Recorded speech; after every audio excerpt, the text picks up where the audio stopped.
Hello, dear reader. Let me share with you a story about Jesus, who always stood up for those treated unfairly.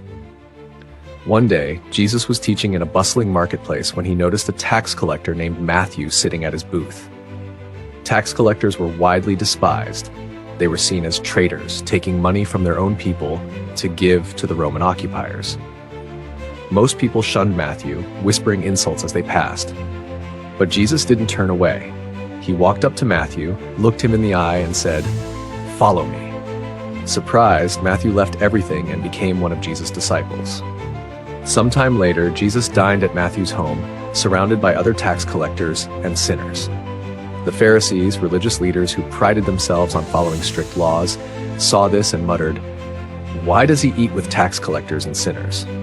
Hearing this, Jesus turned to them and said, "It is not the healthy who need a doctor, but the sick.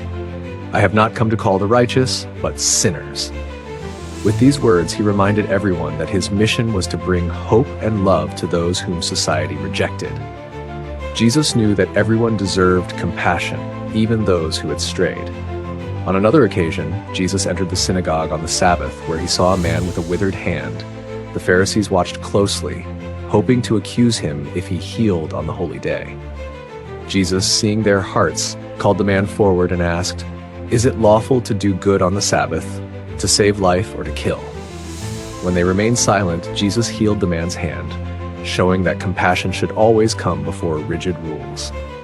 Through his actions, Jesus taught that mercy and love were more important than judgment. Jesus never turned a blind eye to unfair treatment. He spoke up for the outcasts, healed the oppressed, and invited everyone to experience God's love. May we all find the courage to do the same in our own lives. Thank you for reading this story of Jesus' compassion and justice.